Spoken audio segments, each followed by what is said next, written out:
सृष्टि बचपन से ही दिखने में सुंदर नहीं थी, लेकिन अमीर बाप की बेटी सृष्टि पर उसकी माँ जान छिड़कती। मेरी बेटी कितनी प्यारी है, भगवान सबको सृष्टि जैसी बेटी दे। सृष्टि धीरे धीरे बड़ी होती है। एक दिन सृष्टि की सहेली कहती है, तू दिखने में कितनी अजीब सी है, लेकिन मैं जानती हूँ हम सब में सबसे अच्छी शादी तो तेरी ही होगी। तेरे पापा अमीर जो हैं, और बता नहीं सकते यार, दहेज तो हर कोई देता है, ये क्या ज्यादा ले जाएगी अपने पति के लिए? अरे बड़े शहर में कोठी है इसके पापा की। अरे पापा की है ना, कौन सी इसकी है? इसकी होती तब तो कोई भी लड़का इससे शादी कर लेता। अरे पापा की मतलब पापा की है तो मेरी ही है ना? किसने कहा?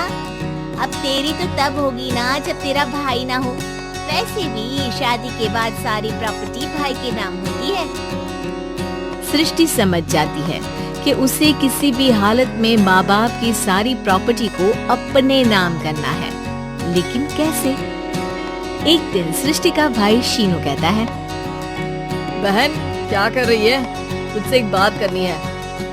अरे हाँ हाँ करना, मैं तो तेरी बहन हूँ। बहन मेरी लाइफ में ना एक लड़की है, बहुत अच्छी है। मैं सोच रहा हूँ माँ और पापा से बात करूँ शादी के लिए। सृष्टि को समझ में आ जाता है कि भाई की शादी होते ही भाभी उसे एक दिन भी घर में बर्दाश्त नहीं करेगी। क्या बात है भाई, बताना कौन है वो? यार वो बहुत अच्छी लड़की है, पढ़ी लिखी है, मेरे साथ जॉब भी करती है। बस एक प्रॉब्लम है। प्रॉब्लम? क्या प्रॉब्लम है भाई? यार वो शादीशुदा है, लेकिन उसके पति ने उसे सिर्फ इसलिए छोड़ दिया क्योंकि उसके माँ बाप दहेज नहीं दे पाए। सृष्टि ये सुनकर न जाने क्यों खुश हो जाती है।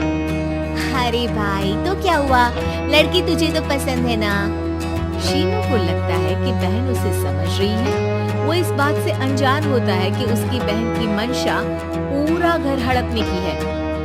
सृष्टि अपनी माँ से कहती है, मम्मी मुझे तो बहुत चिंता है, पता है शीनू क्या कर रहा है?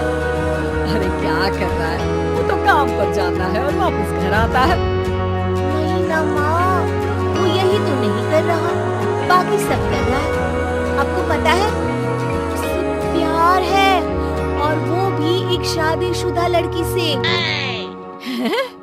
ये क्या हो गया? मैं सोसाइटी में क्या मुंह दिखाऊंगी? अरे तेरे पापा तो यही कहेंगे कि मैंने ही उसे बिगाड़ दिया है। माँ देखो, मेरी बात मानो, पापा पर भी विश्वास करने की जरूरत नहीं है। अब आप ही बताओ, पापा इतनी देर घर के बाहर रहते हैं क्यों? बोलो। बेटा वो तो नौकरी करते हैं ना।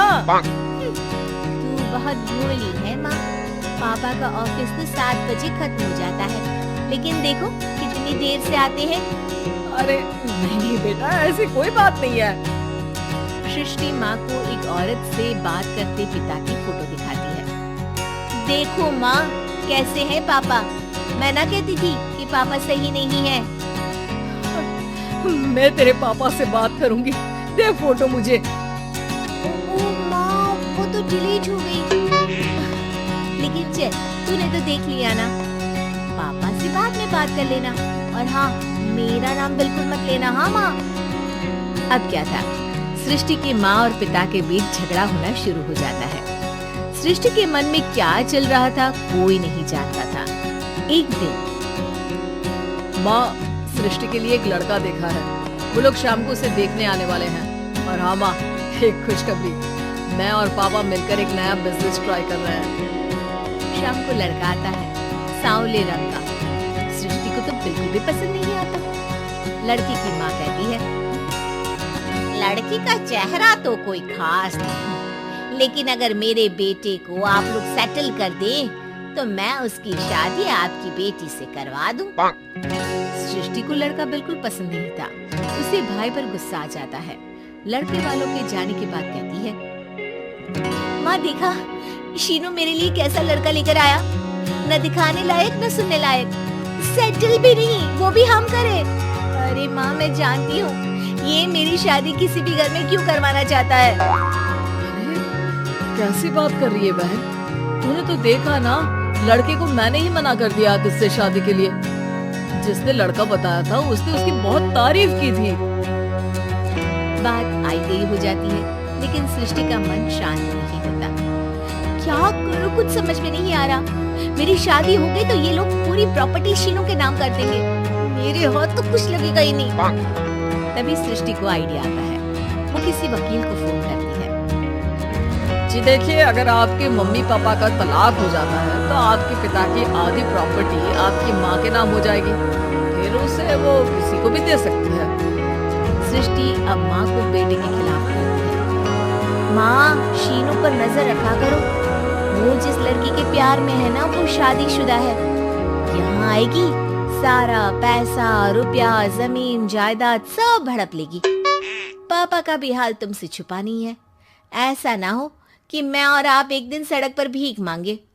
हे भगवान, मैं तो जीते जी मर जाऊंगी अगर ऐसा हो गया तो। ऐसा हो गया नहीं माँ, ऐसा ही होगा। अभी समय है, आगे का सोच लो। मैं तो कहती हूँ पापा से आधी प्रॉपर्टी लेकर अलग हो जाओ। पापा की आधी प्रॉपर्टी भी हम लोगों को अगर मिल जाती है ना, तो अगले 7 जन्म सफल समझो। बेचारी माँ बेटी के कहने पर पति से तलाक लेकर अलग हो जाती है। सृष्टि अब पैसों से गाड़ी और अपने दूसरे महंगे शौक पूरे करने लगी। उसके दोस्त भी उसके पैसे इस्तेमाल करते। सृष्टि, कल तुम कहाँ थी? मैं सारा दिन घर पर अकेली थी। तो मैं क्या करूं? मैंने ठेका तो नहीं लिया है ना तुम्हें संभालने का। माँ को सृष्टि से ये उम्मीद नहीं थी। वो बैठकर रोने लगती है। वहीं उसका पति यानी कि सृष्टि के पिता आ जाते हैं। मैं जानता था कि तुम्हारा यही हाल होगा, तो आपने मुझे रोका क्यों नहीं? मैं रोकता तो तुम रुकती क्या? सृष्टि के कहने पर तुमने मुझ पर अपने बेटे पर शक किया, लेकिन तुम ये भूल गई कि कैसे हम दोनों ने मिलकर जीवन में इतना सब खड़ा किया। माँ पति के गले लग जाती है। मुझे माफ कर दीजिए, मैंने आपकी कमाई का एक बड़ा हिस्सा गवा दिया। कोई बात नहीं, तुम साथ हो तो मैं ऐसी 7 प्रॉपर्टी खड़ी कर दूंगा। तभी वहाँ सृष्टि आ जाती है रोते हुए। माँ, मयंक ने मुझे छोड़ दिया। वो बोल रहा था जब तक मेरे पास पैसे थे तब तक ही वो मेरे साथ था। पापा, माँ, मुझे माफ कर दीजिए।